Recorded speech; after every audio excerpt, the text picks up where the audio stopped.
m'appelle Déborah Bombargolicki et je suis compositrice de romances abscisses et ordonnées.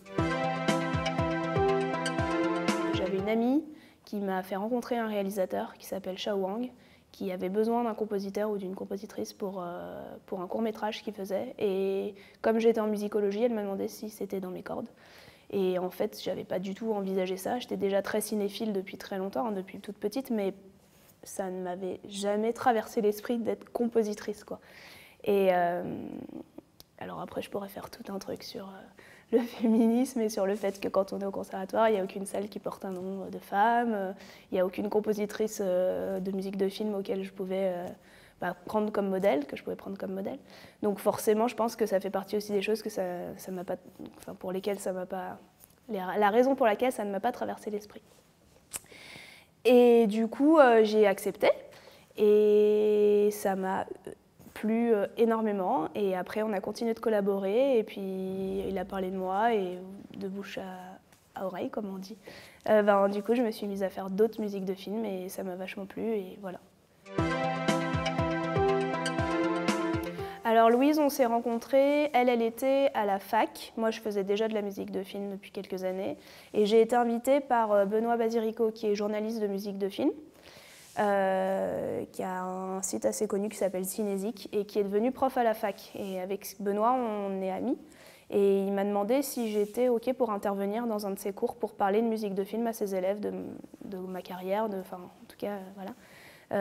Comment j'appréhendais les films. Et en fait, c'était un cours de Master 2. Et pour la petite blague, même si c'est pas drôle, Louise n'était pas du tout censée être là parce qu'elle était en Master 1, mais c'est un cours qui l'intéressait beaucoup. Et en fait, elle s'est faufilée dans la salle.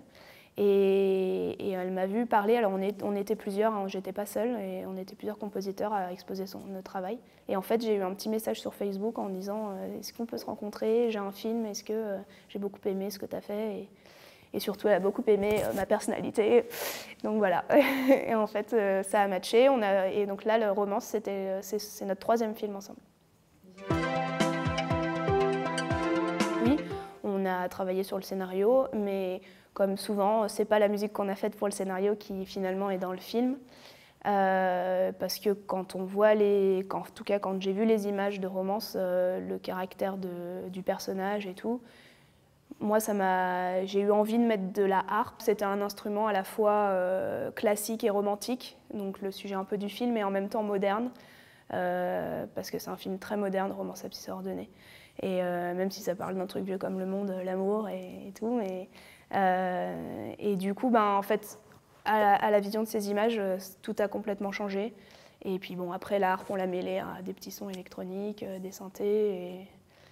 Et puis la scène d'explosion, c'est la scène de fin avec une musique un peu plus années 80 et plus énergique. Et allez, les meufs, on y va, quoi. Ouais.